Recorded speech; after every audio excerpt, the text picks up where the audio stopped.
in Crimewatch UK.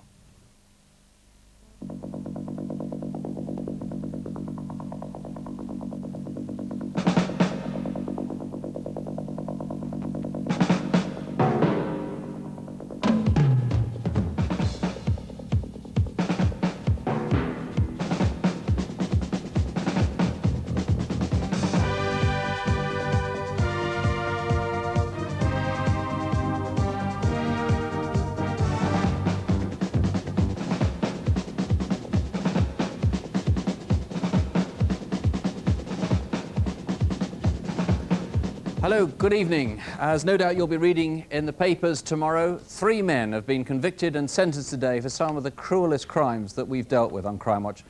3 years ago, amid a great deal of violence, an assistant bank manager was taken hostage with his family near Kelvedon in Essex. Then last year, the same men used the same violent technique to rob a Tesco supermarket in Ipswich. This time they burst in upon a family in Colchester.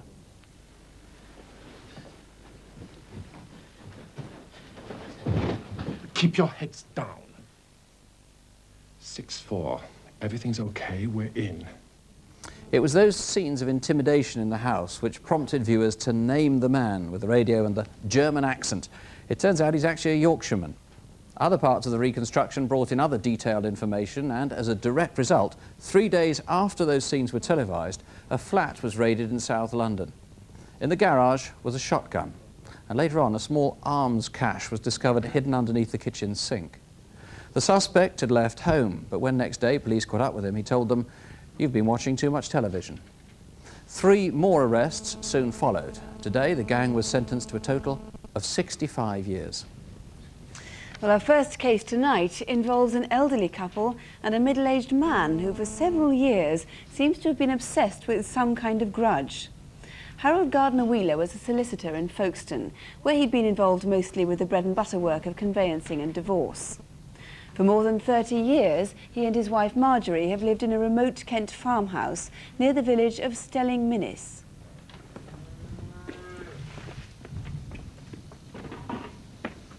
I had always been interested in farming, and in 1959, when Wilditch Farm came on the market, we decided to buy it. My idea was that I would have something to interest me in my retirement. My first impression for having to live in the country, I thought I'd be very nervous, but I soon settled down, and when we started getting animals on the farm, I found I had a great love for animals. At the age of 81, Harold finally retired last year to work full-time on the farm with his wife. On the afternoon of Tuesday the 15th of September, a local hotelier, Richard Napper, was walking his dog in the woods. Can you tell me how to get to Madam's Wood? I'm looking for a house. He stopped me and asked for the name of a house, which I didn't know. And he said it was near Madam's Wood, so I directed him up the top. I thought he seemed quite a normal gentleman in his late 40s, early 50s. Nothing outstanding about him at all. Oh, I see, yeah. The scooter was an old-fashioned moped. Madam's Wood directly borders the Gardner-Wheelers' farm.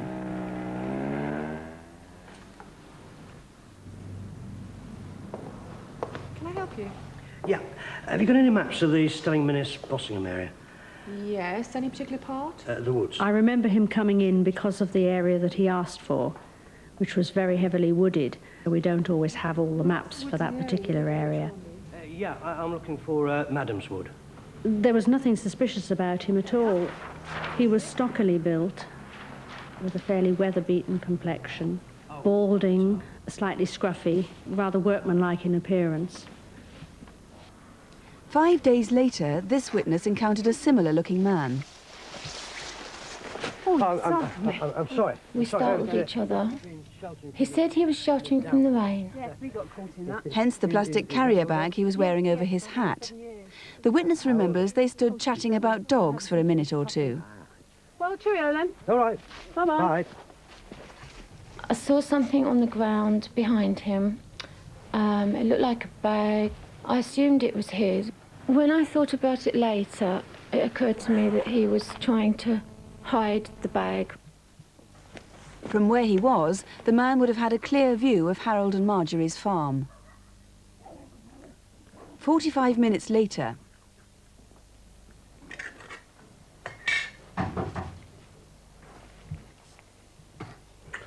Here you are, Jeremy.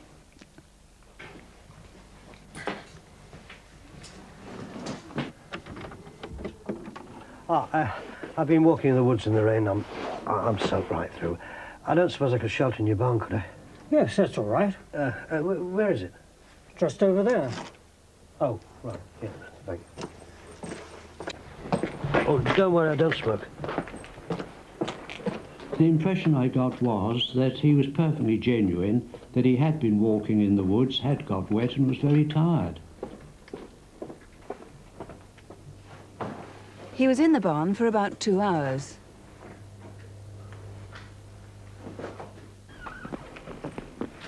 I was just going to thank your husband for his hospitality. Oh, that's not necessary. My goodness, you have got wet. Yeah, yes, I got soaked. I mean, While I was talking to him, I noticed he had bright blue jeans. Well, I think it's clearing up a bit now. I think. Yes, I think so. I'll be on my way. Yes, okay. And I noticed he had black round-toed boots with a silver or a metal rim round the front. I was in the kitchen getting ready to go out to help with the milking, and suddenly the door burst open and a man appeared, and I found myself looking into the barrels of a double-barreled sawn-off shotgun. I received a blow on the head and fell backwards. The man bound, gagged me, and there was immediately a shot, and he said, "This is for real." I heard a scream. I came down to the house to investigate. Harold? And I thought, this is just like something from television. He then tied up my hands and showed me the door where he had fired the gun and said to let you know that I mean business. And he then said, I will take you upstairs. And I asked him, where is my husband? He said, don't bother about him. The dog had been barking all the time, and he was getting very irritated and swearing about the dog. And I said to him, don't worry about it, it's only a puppy. Shortly after that, he went down the stairs, and the next minute there was a big bang and silence. I knew he had killed my dog. Don't look at me. I've killed your dog. What's going on? What's all this for? This is about revenge.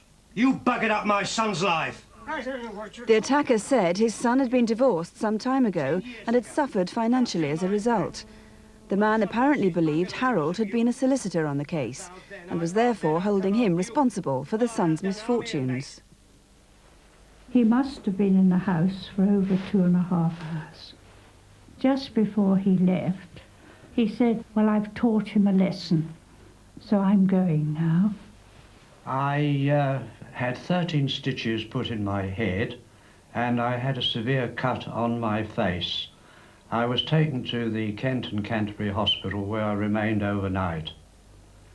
There's no good. I can't box myself in the house, and it just, you know, we carry on as usual, really, with the farm. You've just got to carry on looking after them. Can't neglect animals because of this.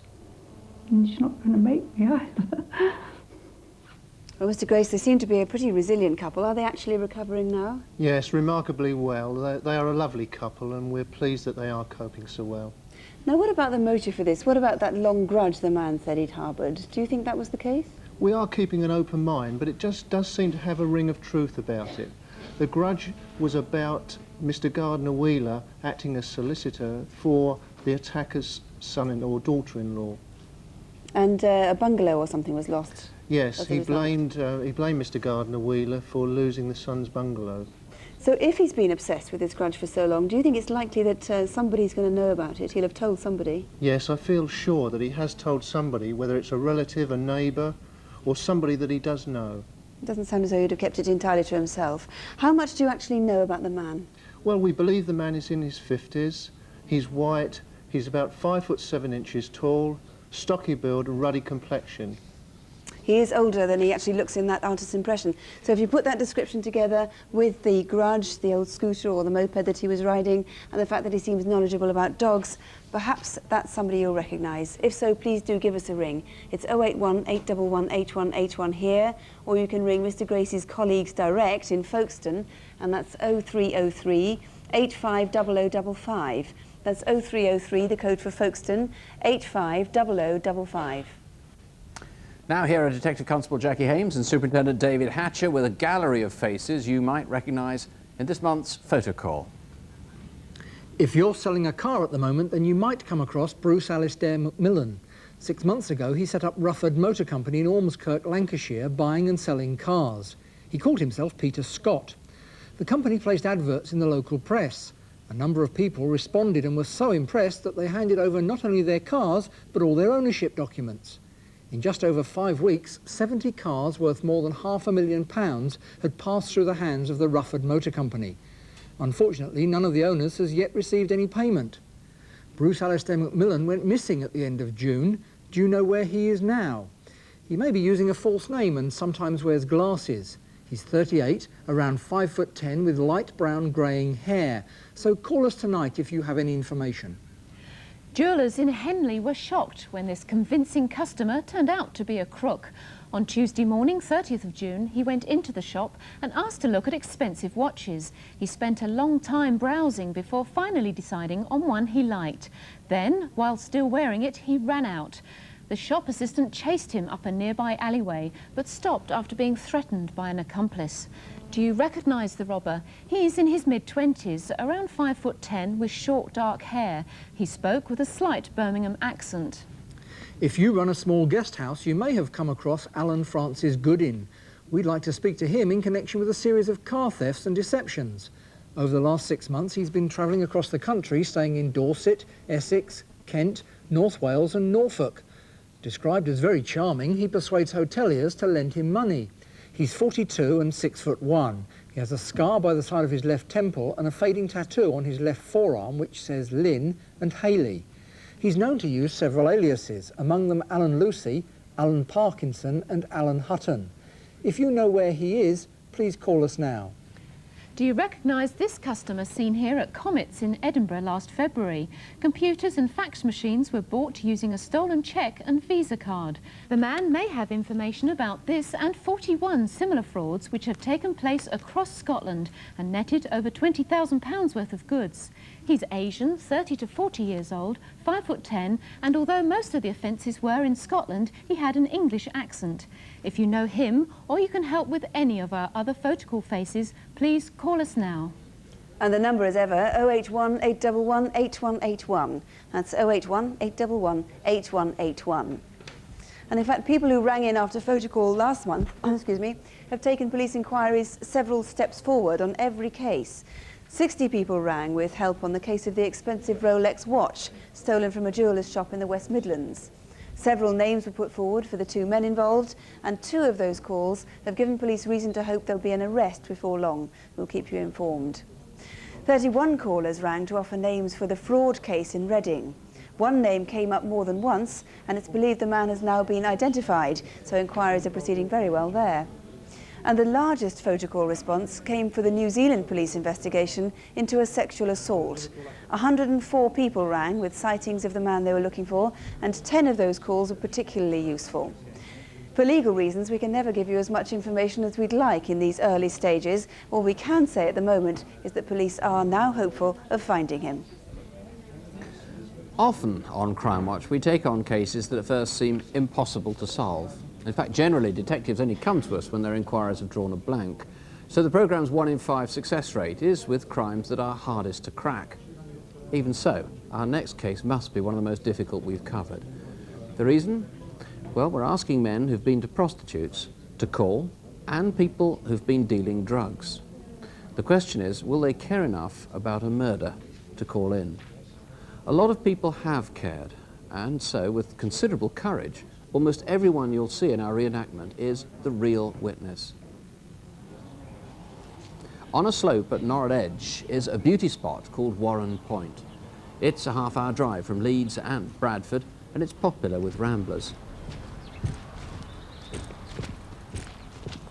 I was in the woodland looking for wild fungi that my family and I like to eat, and after about 15 minutes being unsuccessful, I was on my way back to my car and stumbled across the remains of a human being. The body was lying in a natural hollow in the ground over which branches had been placed. It was badly decomposed, but was still identifiably a woman in her early 30s, fully clothed, with stab wounds to the chest and back. After 2 weeks, it was identified as Yvonne Fitt. For 10 years, Yvonne worked as a prostitute in Leeds and Bradford. This is Manningham in Bradford, where most other women working on the streets knew Yvonne well. She was one of the few black prostitutes here, but she'd not been seen in Manningham since summer.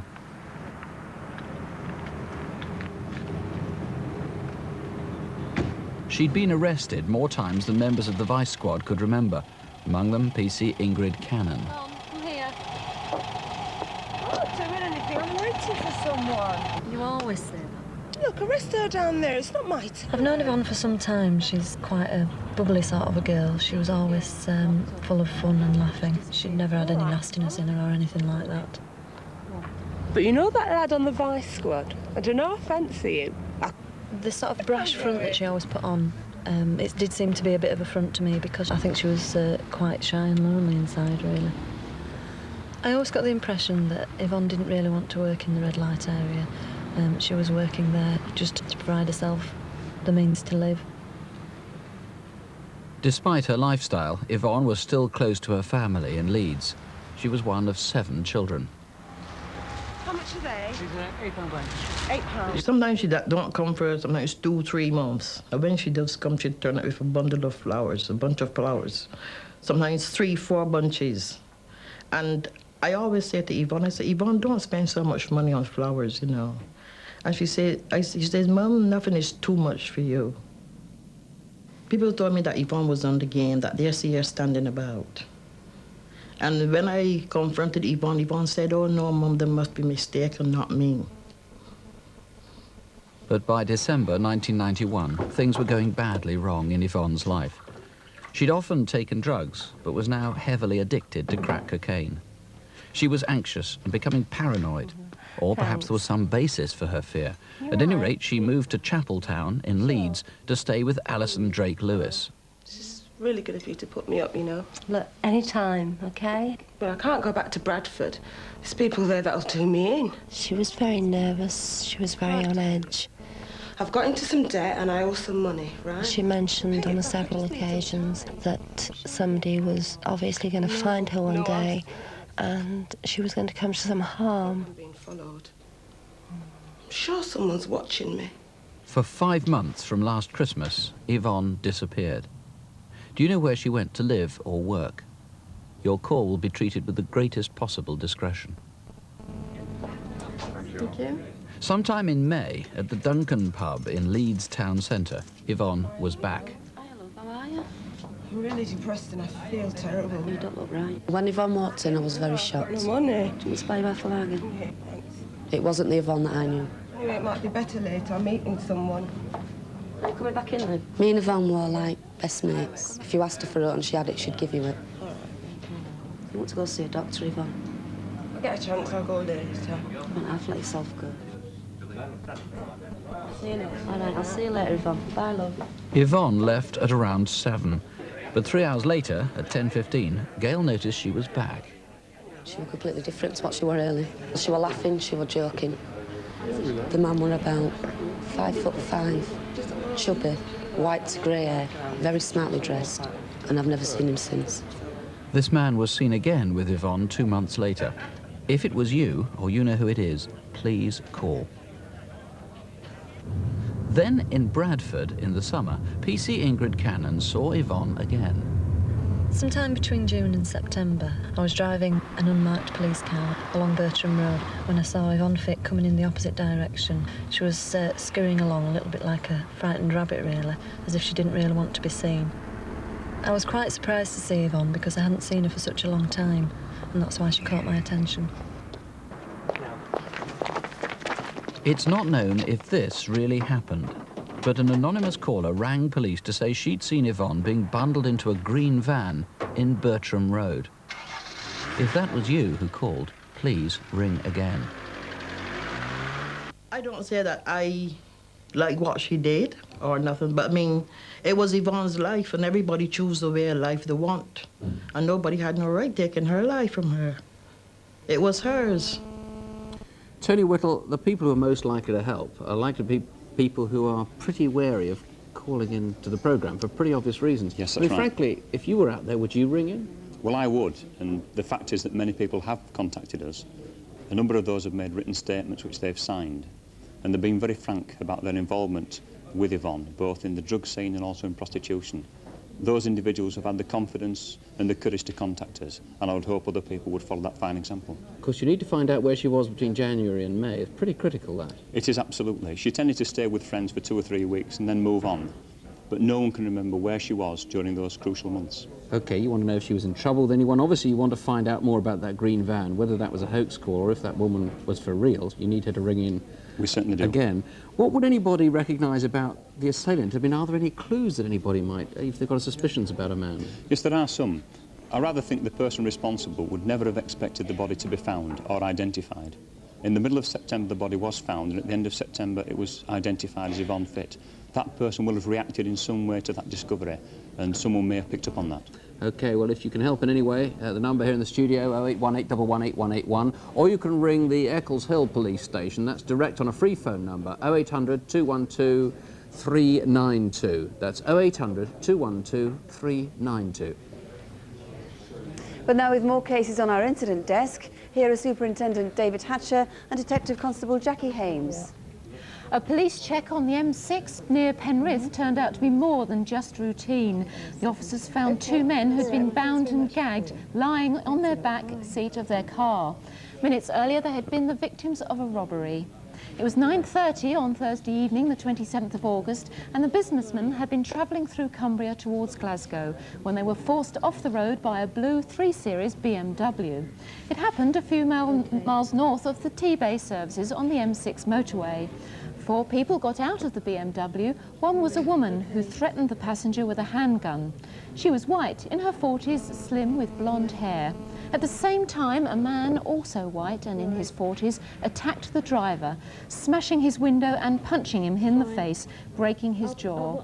These robbers were joined by 2 black male accomplices, both masked, and the victims were forced to hand over jewellery worth £50,000. It's very distinctive and marked with 916 or RRJ. Have you been offered any? Or do you recognise the robbers? If so, call the incident desk direct on 0768 217 180. Next tonight, an appalling sex attack on a 6-year-old girl. If you were in Bristol on Thursday afternoon, the 10th of September, you might have seen something. Brandon Hill is a large park area in the heart of the city centre and is a favourite place for many people to visit. At 5:30, a nanny brought 3 children here. After a picnic, they decided to play hide and seek. The game was to turn to horror as the little girl fell victim to a sex attack. We'd like to talk to this man who was seen in the area at the time. He was carrying a black camera and is around 5'10" with a slim build. He's in his late 30s, early 40s and has light brown hair which is greying at the sides. He was wearing a green cotton shirt and a brown bomber jacket. The child is now slowly recovering from her ordeal. If you think you recognise the man or can help, the incident room number is 0272 455 055. Do you recognise these men? Police in Strathclyde would like to speak to them in connection with the murder of 33-year-old Abdul Manir in Helensburgh near Glasgow. Abdul had worked at the Lomond Tandoori restaurant in Sinclair Street since May. On Tuesday the 4th of August, he'd gone to work as usual. At about 6 p.m, he had to collect food from the store at the back of the restaurant. To get there, he had to walk through this alleyway. When he failed to return, a worried colleague went to look for him. Abdul had been stabbed. We're anxious to find 3 men who were seen in the area at the time. This man was seen at about 5:45. He's between 30 to 40, heavily built, with a moustache, and was wearing a black shirt. He was seen sitting in a silver or grey car parked opposite the restaurant. The second man is also 30 to 40 and about 5'10". He was wearing a white shirt and black trousers with a maroon bow tie and a brown or tan bomber jacket. He was walking along Sinclair Street between 5:30 and 6 p.m. The third man was seen about half an hour later. He's also 30 to 40, of medium build, with black hair and wore similar clothes. He was walking a few yards away from the restaurant at the junction of Sinclair Street and West Clyde Street. If you do know them, the incident room number is 0389 63311. Gerard's menswear shop in Reigate High Street in Surrey was the scene of an unusual armed robbery on Thursday the 15th of October. Instead of money, the target was designer clothes. 4 men went into the shop just after opening time. They looked at the clothes and then one of the men pulled out a gun, threatening the manager. The staff could only watch as the clothes were bundled into sacks. Parked at the back of the shop was a white transit van waiting to take the goods away. The man with the gun was big, late 20s to early 30s and well over 6 foot tall. The second man was also tall and he too was well built. He looked scruffy. By the transit was in his mid-40s and once again broad-shouldered. The fourth member of the group was in his mid-20s and wore tortoise-shell glasses. He was smaller and slimmer than the others. All the clothing had one of these labels sewn inside. The men took nearly 300 items from overcoats to jeans. Perhaps you've been offered a Boss cashmere coat like this at a knockdown price. If you can help in any way, ring the police on 0737 765 040. And of course, for all our cases tonight, you can ring the studio direct. Here's the number: 081 811 8181. 081 811 8181. It takes an exceptionally callous man to shoot someone in cold blood, someone who's lying on the ground and offering no resistance. In fact, the crime we're showing next is so cold-hearted, police in Berkshire are hopeful calls will come from professional criminals, as well as more law-abiding viewers.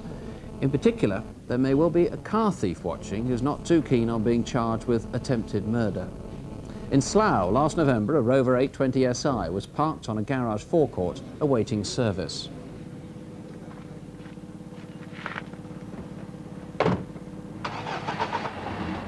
At that point, I thought, just the customer. As he drove off, the boot flew open. He drove off at a very high speed, which I thought was very strange. It wasn't the owner, and the car disappeared for 7 months.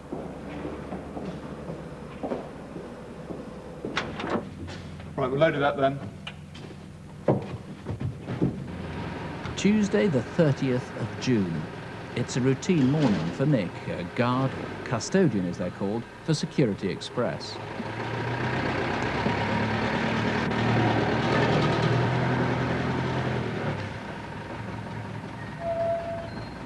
Good morning, Control. This is a radio check, over.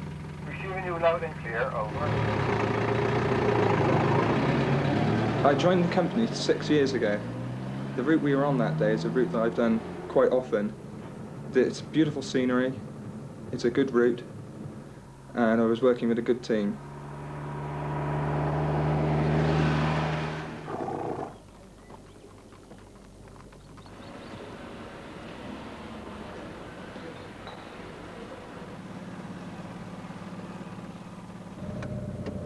I was at the junction of Newbury Street when the car went past me. I noticed it because it was red, it was very, very shiny, and you notice things like that in a small village like Lambourne.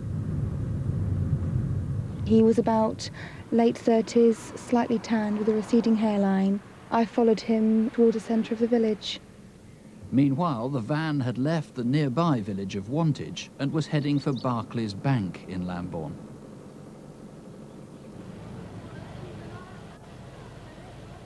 You girls got the tennis on? Well, I'd heard on the telephone that the van was on its way, and I didn't really want it to interrupt my lunch. What game's this in? Is this a bet's game? You could be playing, it's your age group. Thank you very much. My attention really was on the television, although I was sat in the window looking over my shoulder, occasionally waiting for the van to arrive.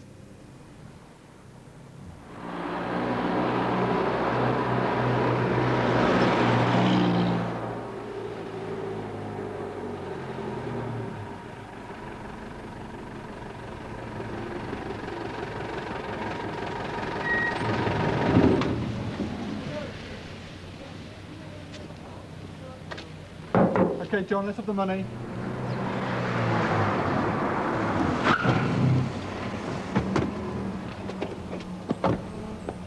Come on, in the car. Of course, it's a rape. Stay! Hello, police emergency. Their attention wasn't on us, it was on the van. So I felt perfectly safe, but completely distanced from the whole thing, as if it just really wasn't happening.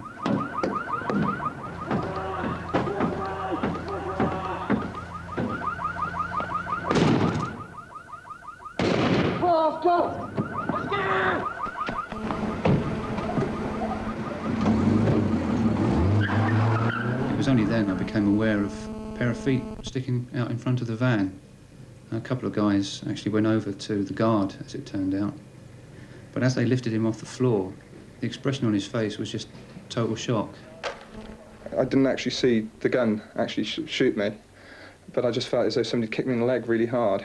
And the pain, I mean, the pain was incredible. Initially, I thought somebody just sort of kicked me. And then I actually went to put weight on my leg, and it was like somebody driving a nail into it. It was absolutely terrible pain. I've sort of never experienced pain like it. 2 streets from the market square, a villager was calling in for fish and chips. When I heard the sound of this high-revving engine, this guy was really going for it. Fairly well-built chap, black curly hair, thick moustache, round, chubby face. 2 miles outside Lambourne, this witness was heading along Newbury Road. It's 1:30, I noticed the car because it turned sharply into the hatchets. I noticed there was 2 figures in the front, and when the car stopped, I saw another car parked behind the hedge.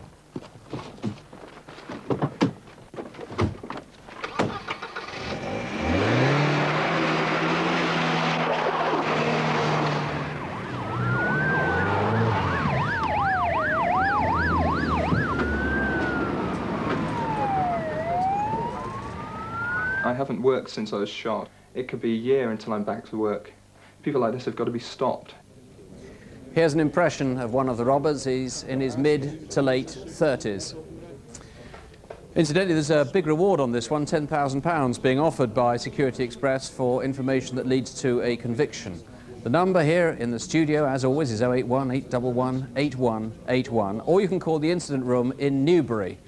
That's the number there, 0635 31000, 0635, the code for Newbury, 31000. And do please persevere if the lines are busy. The number of people trying to ring the programme has actually doubled since the series first came on the air 8 years ago. We've put in quite a number of new lines. Even so, as I say, please keep trying. The crime of rape is usually committed by someone who knows his victim. Indiscriminate rape is very rare. And even more rarely does a rapist attack more than one woman. Serial rapists are very unusual. But for the past 8 months, residents in the southeast London area have been living with the knowledge that a man like this is at large. Officers investigating this crime are absolutely committed to finding him, and they need your help because he has to be caught quickly. Our film begins with an incident only 9 weeks ago.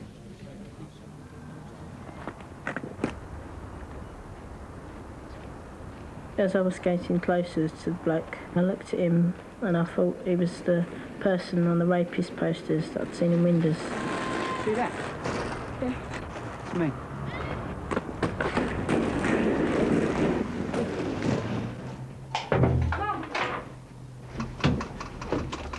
Mum, I've What's seen wrong? him. Seen who? The rapist, the ones the police are after. Are you all right? Well, as soon as we heard the boy's description, we knew it was the man that we were looking for.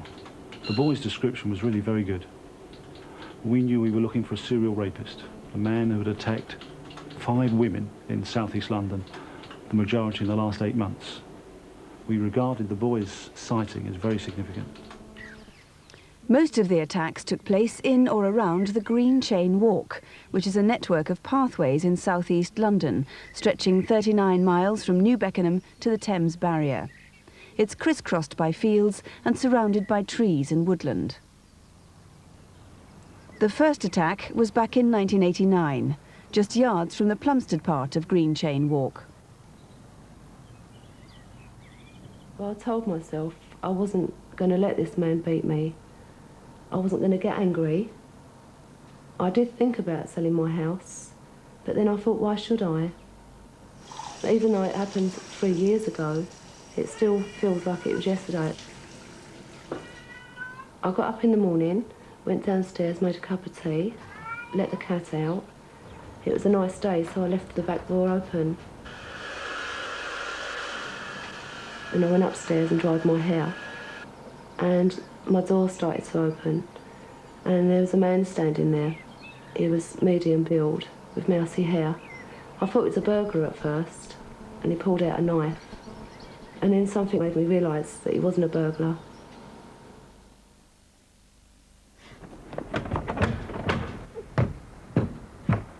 For the next 2.5 years, there seem to have been no more attacks.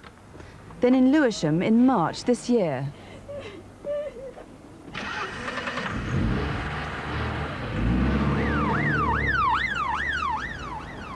What actually struck me about that attack was the level of violence. It really was quite frightening. It was immediate and it was so unnecessary. The man had a knife, which he threatened the victim with, but she offered no resistance, and yet still he inflicted quite horrendous injuries. That attack took place some considerable time after the 1989 incident, and so we had no real reason to connect it at this stage. Just 8 days after that attack, the man attempted to rape again. This time 3.5 miles away in Eltham, in a field facing Green Chain Walk. By now we began to suspect that we were dealing with the same man. The big question was, where was this man between August of 1989 and March of this year? The description of this man from all our victims told us that we were looking for a white man. He was aged between 19 and 30. We are told that he had a particularly pale, almost gaunt expression, and that there were marks on his chin. He had brown, collar-length hair, often lank and unkempt, and that his teeth were discoloured and uneven, and in particular, the front two. We then had a dilemma as to how was this man travelling. There had been no sightings of cars or bicycles, so we had to consider, was he travelling on foot or by one of the many buses in that area, and in particular, the Route 21 appeared to go through the majority of our scenes.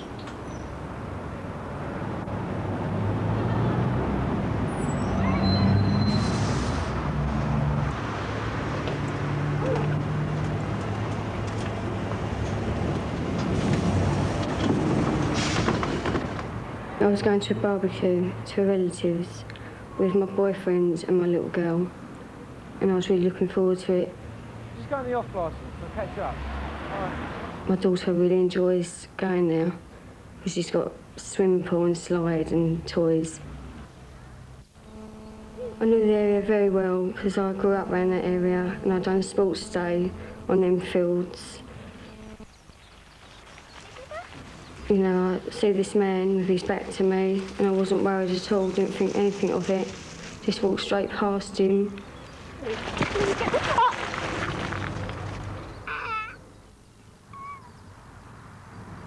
After it all happened, I was so dazed where it hit me so much. I sat up and I jumped up, grabbed the buggy and walked down the lane, but I could hardly walk. So if the buggy wasn't there, there's no way I would have got up. It's because my little girl was sitting there, I had to get up and do something about it. This man is clearly an extreme risk taker. He has struck almost oblivious to the chances of him being caught or even being seen. In addition, that he struck on a Sunday makes me think that perhaps he's working, that he's employed somewhere. And what worries me most of all is that this violence appears to be increasing with each attack.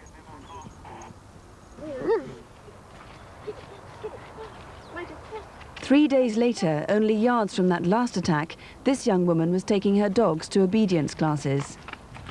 The training school wasn't open, so I thought I'd wait for the dog trainer. And I stepped out to see if she was coming, and there was this man down the lane. Didn't think anything of it, and as I stepped back to the dogs, he was a short distance away from me.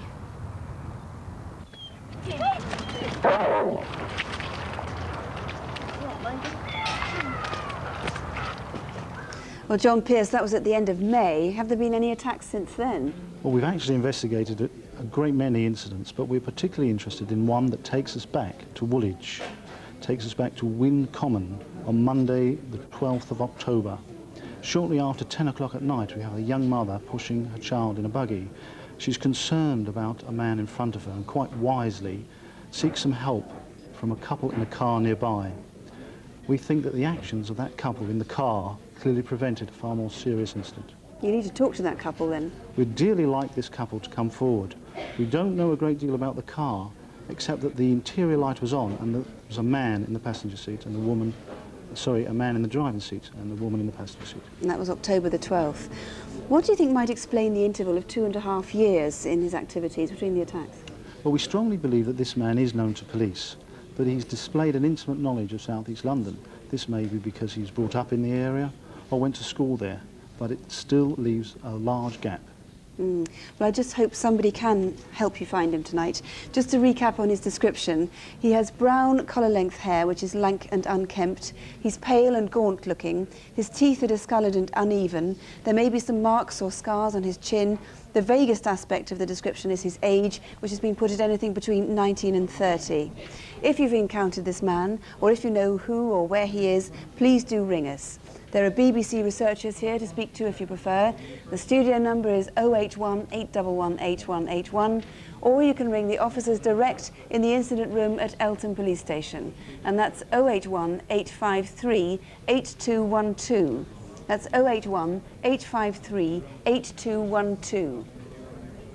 There really is so much information coming in tonight that it's almost impossible to bring you up to date with it properly. Photocall, I mean, this is just a few calls that have come in on one case in the last 5 minutes. We've got very strong evidence now coming in on nearly all the photocall cases. Suggestions that Yvonne Fitt, who was murdered, was in a psychiatric hospital for the 5 months she was missing. There are other possibilities about where she was then. A possible identity for the man in the pub. A man who's given information that seems highly reliable is called in and given a code name unless police want to talk to him again. We'll be back later on with much more information, I think, tonight. Sue. And the number, if you know anything about any of our cases tonight, 081 811 8181.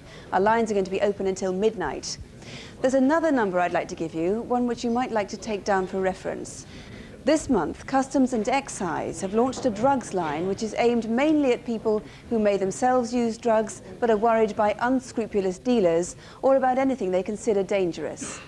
The line is free, so you can speak to somebody in confidence and you may save lives. The number's 0800 59 5000. That's 0800 59 5000. As for our phones here in the studio, detectives will be acting on the information as it comes in tonight, and we'll hopefully have more news for you in an hour and a half's time. That's Crimewatch update at 11:45.